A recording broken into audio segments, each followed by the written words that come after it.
कि भारत सरकार भारत रत्न दे करके अपना भी गौरवान्वित हो और देश के लाखों लाख जनता का सम्मान का ध्यान रखते हुए हमारे नेता माननीय रामविलास पासवान जी को भारत रत्न दे।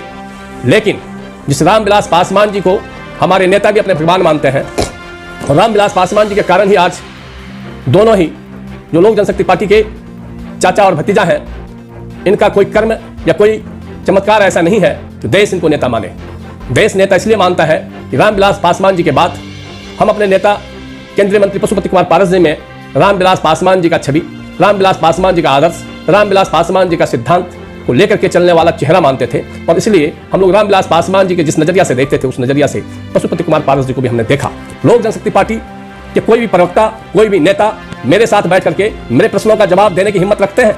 आपने कहा और हम सभी साथियों ने माना कि वहां चिराग पासवान जी को गुमराह करने वाले सौरभ पांडे हैं, जिनके कारण से आपने संगठन और परिवार दोनों को तोड़ा। लेकिन आपके पास एक गिद्ध रूपी और एक विचार विहीन व्यक्ति जियालाल जी, जो कि आपके पास बैठता है, ऐसे लोग जो संगठन के लिए दीमक के रूप में कार्य कर रहा है।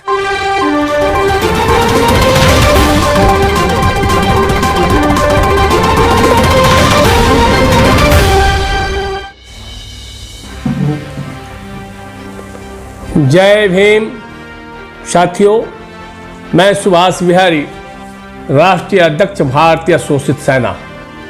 साथियों, जैसे कि आप सभी साथियों को मालूम है कि मैं आज से कुछ माह पूर्व तक दलित सेना में राष्ट्रीय संगठन सचिव के रूप में कार्य कर रहा था। इससे पहले मेरे पास दलित सेना दिल्ली प्रदेश का भी प्रभार रहा और पार्टी में लेबर सेल राष्ट्रीय उपाध्यक्ष के रूप में भी हमारे पास प्रभार रहा।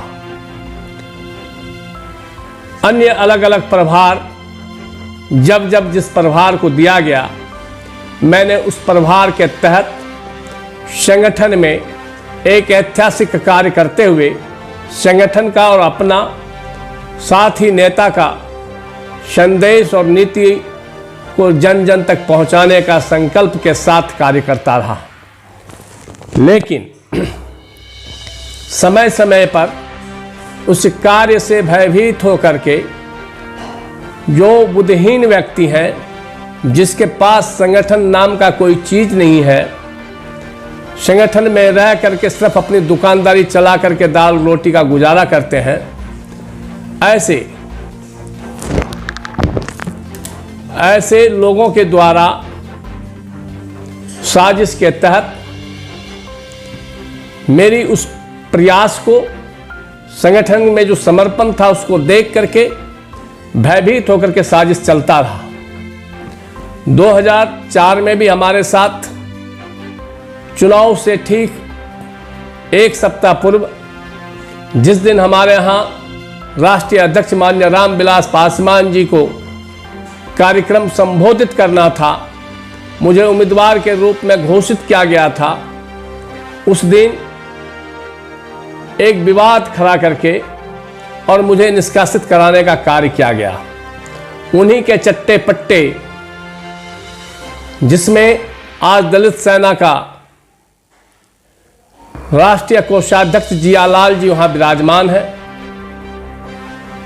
जिन्होंने अपने कार्य में एक चपरासी का कार्य करते हुए संगठन चलाते थे, जिसके माध्यम से हमारे राष्ट्रीय अध्यक्ष जी के संपर्क में आए। 2001 में मुझे जब कार्यभार दिया गया,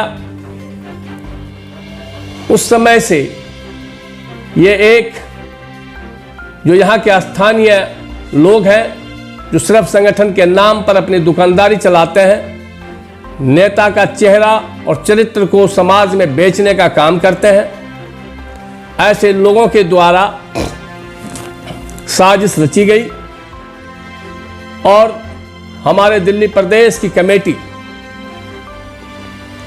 जबकि दिल्ली प्रदेश का दलित सेना का प्रभार जब मुझे दिया गया था, दलित सेना में एक भी व्यक्ति प्रभार पर नहीं थे। किसी भी साथी का सूची मुझे नहीं दी गई थी। ऐसे में मैंने दलित सेना का एक ऐतिहासिक संगठन दिल्ली प्रदेश में खड़ा किया और संगठन और अपने नेता का संदेश को लेकर के कार्य करता रहा।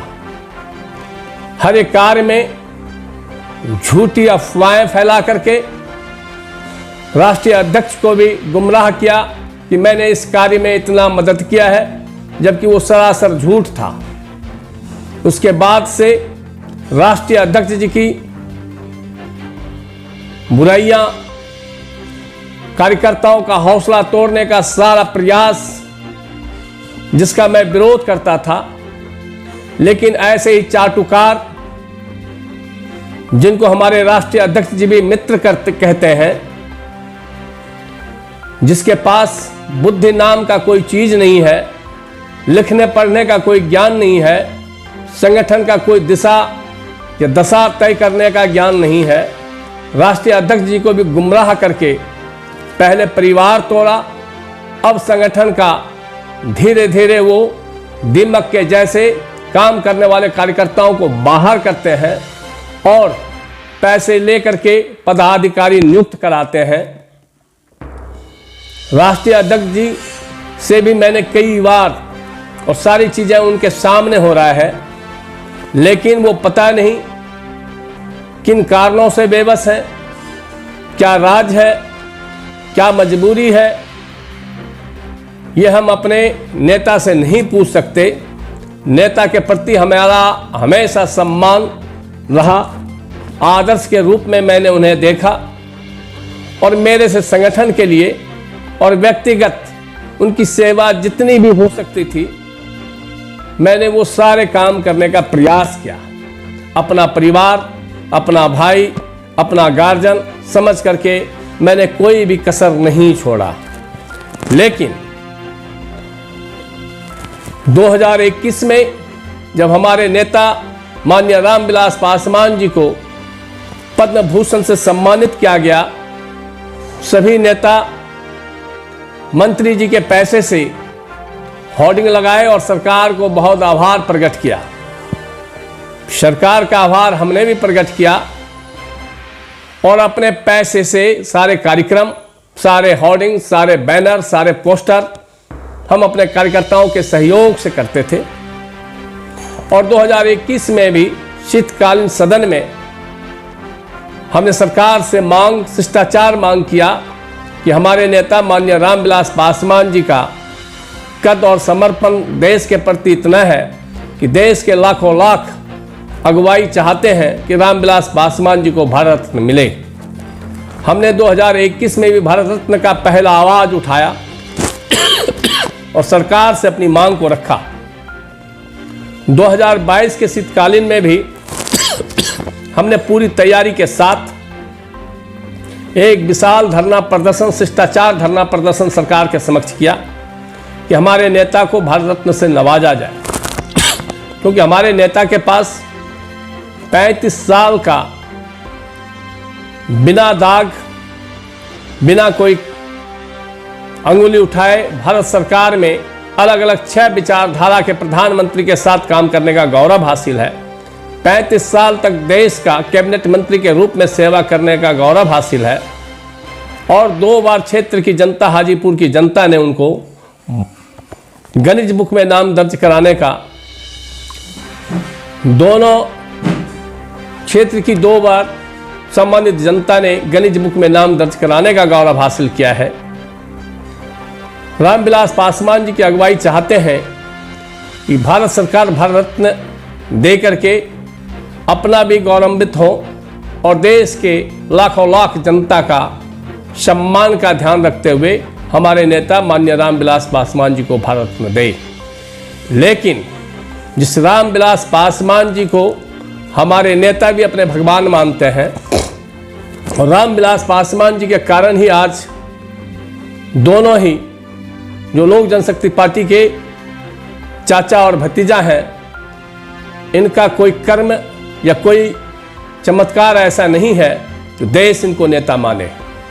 देश नेता इसलिए मानता है कि रामविलास पासवान जी के बाद हम अपने नेता केंद्रीय मंत्री पशुपति कुमार पारस जी में रामविलास पासवान जी का छवि, रामविलास पासवान जी का आदर्श, रामविलास पासवान जी का सिद्धांत को लेकर के चलने वाला चेहरा मानते थे।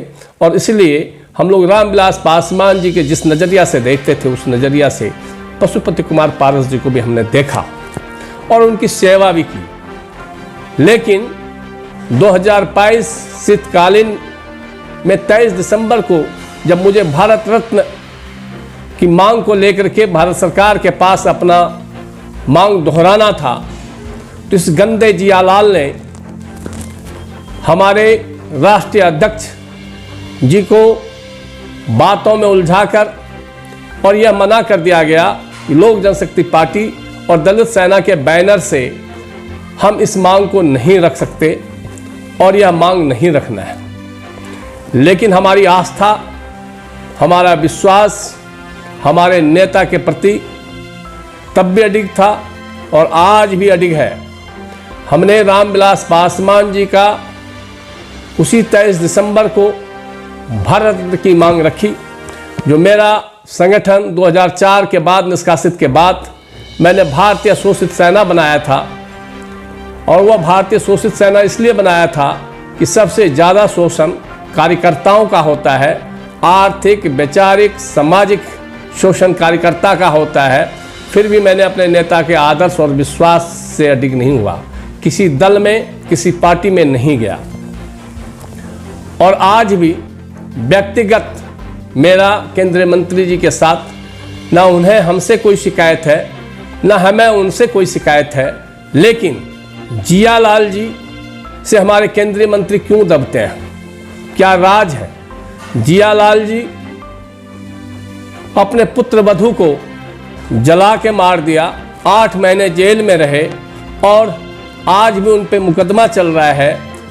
आए दिन, चाहे वो महिला कार्यकर्ता हो, चाहे वो कोई भी कार्यकर्ता हो, कार्यकर्ताओं को अपमानित करना उनका पेशा है। उसके बाद भी वो जियालाल जी को क्यों गले लगा रखे हैं?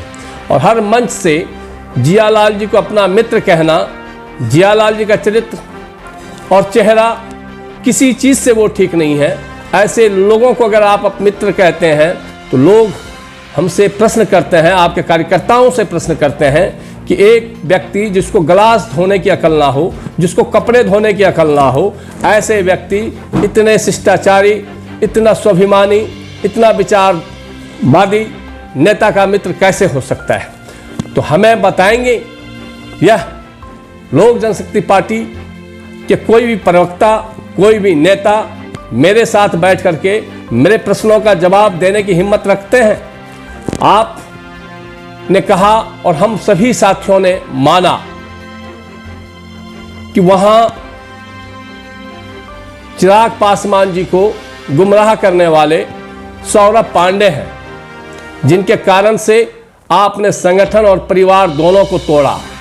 लेकिन आपके पास एक गिद्ध रूपी और एक विचार विहीन व्यक्ति जियालाल जी, जो कि आपके पास बैठता है, ऐसे लोग जो संगठन के लिए दीमक के रूप में कार्य कर रहा है, जो आपकी घर की बुराई करता है, आपका बुराई करता है और आपके अन्य नेताओं के सामने भी किया है। यह नहीं कि मैं सिर्फ झूठ बोल रहा हूं या मेरा उनसे कोई विवाद है। मेरा व्यक्तिगत उनसे कोई विवाद नहीं है। मुझे उनके विचारों से, उनके चरित्र से, उनके चेहरे से भी अब घृणा होने लग गई है कि ऐसे व्यक्ति आपका मित्र कैसे हो सकता है, जो व्यक्ति महिलाओं का सम्मान नहीं करना जानता हो, कार्यकर्ताओं का सम्मान नहीं करना जानता हो, जिनके पास क्या गुण है जिसको आप पार्टी और दलित सेना का पूरा कमान उनको दे रखा है, पार्टी का राष्ट्रीय अध्यक्ष उनको बना दीजिए, आप मंत्री का पद भी भारत सरकार से अपील करके उन्हीं को दे दीजिए और आप जियालाल जी का मित्र बने, उनके साथ साथ रहिए। आपकी क्या मजबूरी है? आप उस मजबूरी के कारण आप संगठन के लाखों लाख कार्यकर्ताओं को चरागाह बना दिया है और वहां आपके पास जितने भी लोग बैठने वाले हैं उनके पास नेतृत्व करने की क्या क्षमता है? उनकी क्षमता बताएं। या क्या पूरे प्रदेश को, बिहार को छोड़ करके बाकी अन्य राज्य के कार्यकर्ताओं को चरागाह बना करके उनको ठगने के लिए, उनको लूटने के लिए क्यों छोड़ रखा है आपने?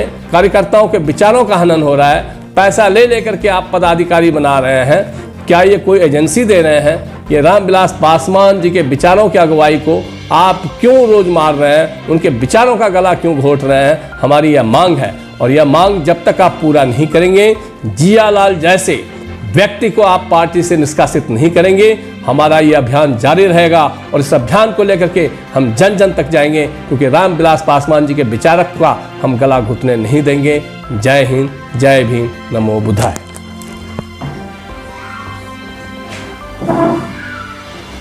जी सर, मैं इसी कड़ी में जानना चाहूँगा, आप ये सब त्रासदियाँ इतने समय से कितने टाइम से झेल रहे हैं सर? देखिए, मैं जब आया मुझे लगा कि इस परिवार के साथ व्यक्तिगत मेरा जुड़ाव था। रामविलास पासवान जी के विचारों को लेकर के मैं अपने संगठन भारतीय शोषित सेना से भी जब काम करता था, तब भी लोग यही कहते थे ये रामविलास पासवान जी के आदमी हैं। मैं उस विश्वास को लोगों का टूटने नहीं दिया, और लोगों के बीच में मैं उनके आदर्श और सिद्धांतों को लेकर जाता रहा। व्यक्तिगत मेरा रामचंद्र पासवान जी से बहुत अच्छे व्यवहार थे, और मैं उनसे ही जाता रहता था, मिलता रहता था। और संगठन में भी जब काम करता था तो मैं रामचंद्र पासवान जी के निवास पे ही हमारी ऑफिस थी, वहीं हम बैठते थे, इसलिए मेरा ज़्यादा लगाव उनसे हो गया था।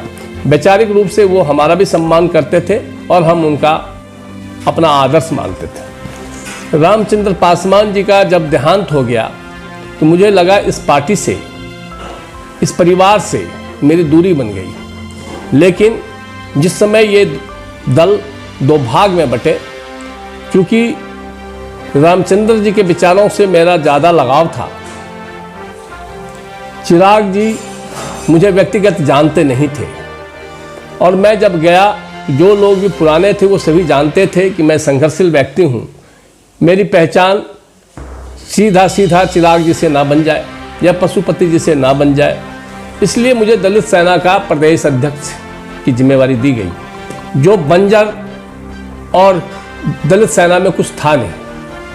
उस जिम्मेवारी को मैंने संगठन में सबसे हरा भरा और खूबसूरत बगान के रूप में दलित सेना को सजाया, जिसके बाद इन लोगों ने साजिश के तहत दलित सेना कमेटी दिल्ली प्रदेश को भंग कर दिया गया, जबकि हम लोग घर घर जा करके अलग अलग मोहल्ले में, अलग अलग विधानसभा में रामविलास पासवान जी के आदर्श और सिद्धांतों को जोड़ते थे, वहाँ की समस्याओं को जानते थे, ताकि लोगों की समस्याओं के बारे में हम लोग आवाज़ उठा सकें और लोग हमसे जुड़े। उसी में एक रजौरा जी हैं जो दलित सेना के प्रधान महासचिव हैं, और एक रजौरा के बाद दूसरा कोई जोड़ा नहीं उन्होंने। और उस व्यक्ति के कहने से या जियालाल जी के कहने से हमारे राष्ट्रीय अध्यक्ष ने दिल्ली प्रदेश की कमेटी भंग कर दी गई। भंग कर दिया, कोई बात नहीं, संगठन में बदलाव होते हैं, लेकिन वो कमेटी भंग करने से पहले मुझे पूछना चाहिए था, मेरे से भी राय लेनी चाहिए थी, और भंग कर दिया। हमें कोई शिकायत नहीं। कमेटी में दूसरे को प्रदेश अध्यक्ष बनाया गया, मैं वहाँ कार्यालय में बैठा हूँ, मुझे कोई जानकारी नहीं। प्रदेश अध्यक्ष की आप मीटिंग बुलाते हैं, मैं अपने कार्यालय में बैठा हूँ, मुझे जानकारी आप नहीं देते हैं, तो मैं राष्ट्रीय संगठन महासचिव किस चीज़ का हूँ? फिर भी कोई बात नहीं। जियालाल जी हमारे खिलाफ बहुत वाद विवाद करते हैं कि रामचंद्र पासवान जी ने मार के भगा दिया था। रामचंद्र पासवान जी के सामने इस व्यक्ति का, जियालाल का, खड़ा होने की औकात नहीं थी। और उस समय में भी जब रामविलास पासवान जी मौजूद थे, या मैं जब संगठन में 2004 के बाद 2019 तक नहीं रहा, तब भी हमारा व्यक्तिगत व्यवहार था, पारिवारिक व्यवहार था। हमारे विचार और उनके विचार अलग अलग नहीं थे। हम उनके विचारों को लेकर के लोगों के बीच में काम करता रहा, भारतीय शोषित सेना के माध्यम से। उस व्यक्ति के बारे में गलत बोलना, तो मैंने भी बोला है कि उस व्यक्ति के सामने ये खड़े होने की औकात नहीं रखते थे। राष्ट्रीय अध्यक्ष जी के सामने क्या मजबूरी है वो राष्ट्रीय अध्यक्ष जी जाने, और राष्ट्रीय अध्यक्ष जी ऐसे बुद्धिहीन व्यक्ति को अपना मित्र कहते हैं, और जो महिलाओं को खाने के पत्तल पर से उठा देता हो, जो अलग अलग आदमी का अपमान करता हो। मेरा जब राष्ट्रीय अध्यक्ष जी के साथ सीधा संपर्क था, तब राष्ट्रीय अध्यक्ष जी भी सब जान रहे हैं। उसके बाद भी राष्ट्रीय अध्यक्ष जी उस व्यक्ति के दबाव में क्यों है, ये ना मैं कहना चाहूँगा, ना मैं जानता हूँ। लेकिन ऐसे व्यक्ति जिसके लिए आपने परिवार और दल तोड़ दिया, कि वहाँ सौरभ पांडे है जो दल को कमज़ोर कर रहा था, अपना मोनोपोली चला रहा था, तो आप हमें ये बताइए कि चिराग पासवान जी आपके बच्चे हैं। वो सौरभ पांडे हो सकता है कि बहकावे में वो काम कर रहा हो। आप एक बुजुर्ग और राजनीति के मंजे हुए खिलाड़ी रामविलास पासवान जी भी आपको अपना सारा जिम्मेवारी देते थे, और हम लोग ये जानते थे कि राजनीतिक अनुभव आपके पास अपार है। उसके बाद भी आप समाज में समर्पित कार्यकर्ता, संगठन से समर्पित कार्यकर्ता, जो आपका भी सेवा करता हो, संगठन को भी बढ़ाता हो, और वह व्यक्ति अगर आपको कह दे कि आपके भगवान रामविलास पासवान जी के लिए भारत रत्न की मांग नहीं आप इस बैनर से कर सकते हैं, तो आप उस बुद्धिहीन व्यक्ति के बहकावे में आकर के हमें आपने क्यों मना किया, और आपने उस बुद्धिहीन व्यक्ति के कहने से संगठन को और हमारे जैसे संघर्षशील व्यक्ति को क्यों दरकिनार किया? इसका जवाब देना होगा, अन्यथा हमें कोई शिकायत नहीं। हम आज भी काम कर रहे हैं, समाज में काम आज भी कर रहे हैं, समाज मुझे आज भी मान रहा है, समाज मुझे आज भी प्यार दे रहा है, समाज मुझे आज भी स्नेह दे रहा है। लेकिन आपके चुप रहने के कारण, जियालाल को मित्र कहने के कारण आज लाखों लाख रामविलास पासवान जी को आपने बुचर खाने में डाल दिया है। जियालाल जी कसाई के हाथ में लोग अपमानित हो रहे हैं, लोगों के विचारों की हत्या हो रही है, जिन्होंने पूरा जीवन रामविलास पासवान जी के विचारों के लिए समर्पित कर दिया। ऐसे कार्यकर्ताओं को अपमानित करके पैसे ले लेकर के आप प्रदेश अध्यक्ष बनाएंगे, पैसे लेकर के आप किसी को युवा विंग का राष्ट्रीय अध्यक्ष बनाएंगे, किसी को महिला का विंग प्रदेश अध्यक्ष बनाएंगे। महिला विंग में आज आपके पास 10 महिलाएं नहीं हैं, आज यूथ विंग में आपके पास 10 यूथ नेता नहीं है। तो ऐसे संगठन को चाटने वाले, रामविलास पासवान जी के विचारों का गला घोटने वाले ऐसे विचारक आप अपने पास क्यों बिठाते हैं? और ऐसे विचारक जो निर्णय लेता है, कोई भी कार्यक्रम आपका एक बार तय होने के बाद वो कार्यक्रम नहीं हो पाया, कारण कि आपके पास जितने भी लोग बैठते हैं सब बुद्धिहीन लोग हैं, कोई ठोस निर्णय लेने में सक्षम नहीं है, कोई ठोस संकल्प लेने में सक्षम नहीं है। ऐसे में पार्टी का जो हो रहा है वो तो आप जानिए, लेकिन हमारे जैसे कार्यकर्ताओं का, विचारकों का जो गला घुट रहा है, जो हमारे जैसे कार्यकर्ता, लाखों लाख कार्यकर्ता ने अपना जीवन समर्पित कर दिया, ऐसे कार्यकर्ताओं का गला घुटने नहीं देंगे, नहीं देंगे, नहीं देंगे। कुल मिलाकर के आप रामविलास पासवान जी के जाने के बाद से जो नाइंसाफी और जो धांधली पूरे उसमें चल रही है पार्टी में, आप उसका खुलासा कर रहे हैं? बिल्कुल करेंगे। हम अपने साथी का गला घुटने नहीं देंगे। जो लाखों लाख कार्यकर्ता के बाद रामविलास पासवान जी नेता बने हैं, आज लाखों लाख कार्यकर्ताओं के खून और पसीने के बाद आप कह रहे हैं कि हम देश में हमारा संगठन खड़ा है, उस संगठन का गला घुटने के लिए चरागाह बना रखने के लिए इन 4 चुक्कर को आपने अपने ऑफिस में बिठा रखा है। इस 4 ऑफिस में जो लोग बैठने वाले हैं, उनका हमें बता दीजिए कि समाज के प्रति क्या समर्पण है और संगठन के प्रति क्या संघर्ष है। साथियों, मैं आप सबको बताना चाहूँगा, जानकारी देना चाहूँगा सभी दर्शकों को कि सुभाष बिहारी जी वो शख्सियत हैं जो दिल्ली के कोने कोने में घूमे, दिल्ली पोल खोल अभियान में, और भी कई स्तर पर इन्होंने अनेकों बार काम किया है, जो सोशल मीडिया भी इसका प्रत्यक्ष गवाह है। हमने जब से जन्मे जन बीच रहे, जन ही मेरा जीवन है, जीवन से कटके जीना क्या कोई जीवन है। हमने जब से जन्म लिया है, लोगों के बीच में रहे हैं, लोगों के बीच में रहेंगे। अपने समाज को अगर हम अपनापन दे दें तो अपनों का प्यार हमें मिल सकता है। अपने कर्म का छोटा सा उपहार अगर दे दें तो अपनों का पूरा संसार हमें मिल सकता है। बहुत बहुत शुक्रिया सर, बहुत बहुत साधुवाद। जय भीम। जय भीम। नमो बुद्धाय।